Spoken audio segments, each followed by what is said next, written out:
Hi hello everyone. तो आज हम लोग डिस्कस करने वाले हैं जैक मॉडल क्वेश्चन पेपर का सेट 3। ओके, ठीक है। तो ये सेट 3 है। सेट 3 का section A and section B से ही सारे सेक्शंस हम लोग डिस्कस करेंगे। ओके, और सॉल्व करने की कोशिश करेंगे, समझने की कोशिश करेंगे। ओके, तो फर्स्ट क्वेश्चन है। फर्स्ट सेक्शन में टोटल 7 क्वेश्चन है जिसमें आपको 5 क्वेश्चन सॉल्व करना है। तो सेक्शन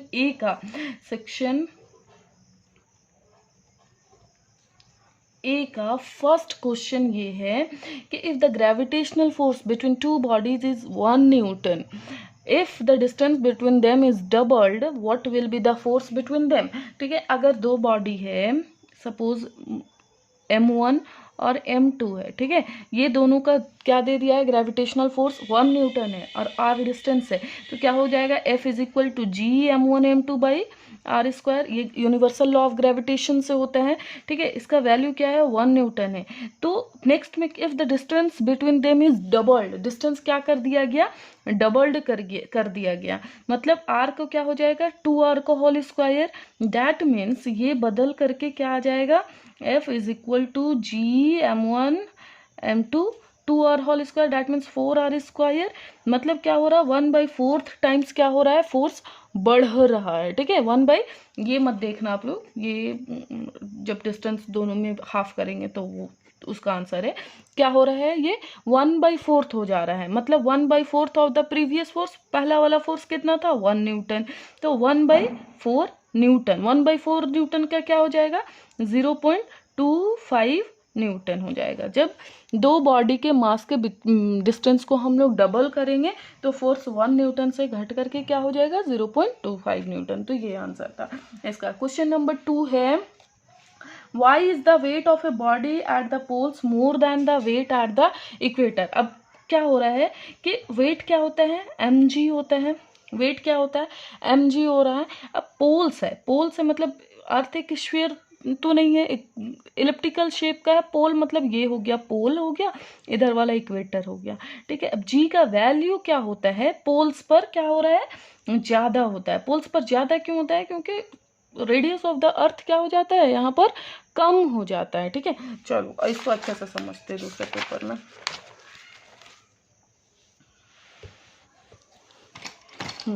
ये क्या चीज है कि पोल्स पर क्या है, वेट क्यों ज़्यादा है, तो अर्थ क्या है, एक स्फेरिकल शेप में नहीं है, ये एलिप्टिकल शेप होता है, ये पोल होता है। ओके, ये पोल है, और इधर वाला क्या कहलाता है, इक्वेटर कहलाता है। पोल पर से रेडियस क्या होगा, कम होगा। क्यों, क्योंकि ये सेंटर से क्या है, नज़दीक है, इक्वेटर क्या है, दूर है, तो ये ज़्यादा। अब एक्सेलरेशन ड्यू टू ग्रेविटी का फॉर्मूला होता है G mass of the earth divided by radius of the earth. यहाँ पर रेडियस कम है तो ऑब्वियस है कि जी बड़ा होगा। जब जी बड़ा होगा तो वेट इज इक्वल टू क्या हो रहा है, एम जी बड़ा है तो वेट भी ज़्यादा होगा पोल्स पर as compare to the equator. Got it, okay. Now so यही आंसर यहाँ पे लिखा हुआ है, because at poles the distance from the centre is less from centre as compare to the equator. Because at the pole the distance from the centre is less as compare to the equator.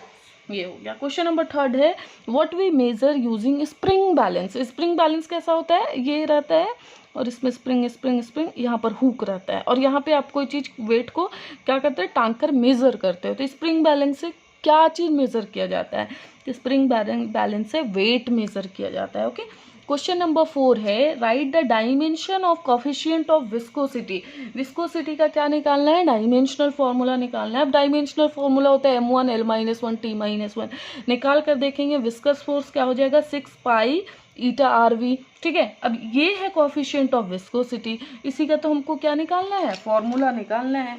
Okay, तो इसके formula निकालने के लिए हम लोग क्या करेंगे, left hand side में ये लिखेंगे, क्या हो जाएगा, फोर्स डिवाइडेड बाय rv। अब फोर्स का क्या हो रहा है, मास इनटू एक्सेलरेशन, मतलब डायमेंशनल फॉर्मूला फॉर फोर्स क्या हो जाएगा, m l t-2, और r और v का क्या हो जाएगा, r l हो जाएगा, v का l t-1, l कट गया। ठीक है, t-1 2 है तो यहाँ पर -1 बचा, सो क्या हो जाएगा, m1 l-1 एंड t-1। ये हो जाएगा dimensional formula for coefficient of viscosity. Clear. Question number 5 है which thermodynamic variable is defined by first law of thermodynamics. तो थर्मोडाइनेमिक का फर्स्ट लॉ क्या चीज डिफाइन करता है? Internal energy. So internal energy होगा यहाँ पे, ठीक है, internal energy. Next question 6, in which medium sound travel faster, iron, water और एयर। साउंड किस में फास्टर ट्रैवल करता है? वाटर में, आयरन में। तो साउंड सबसे ज़्यादा फास्टर ट्रैवल करता है सॉलिड में, कोई भी सॉलिड बॉडी में, ठीक है। तो आयरन सॉलिड है ना, सो सॉलिड होगा इसका आंसर। क्वेश्चन नंबर 7 है what is the nature of the thermal change in air, what is the thermal change in air when sound wave propagate through it. तो ये क्या हो जाएगा, जब साउंड वेव प्रोपगेट करता है तो उसमें उसका क्या नेचर होता है? तो एडियाबेटिक चेंज होता है। क्यों? क्योंकि उसमें कोई भी हीट का ट्रांसफर नहीं होता है। ओके, सो क्वेश्चन नंबर, अब सेक्शन बी करेंगे, ठीक है। सेक्शन ए का क्वेश्चन 7 तक का कंप्लीट होता है। It's okay.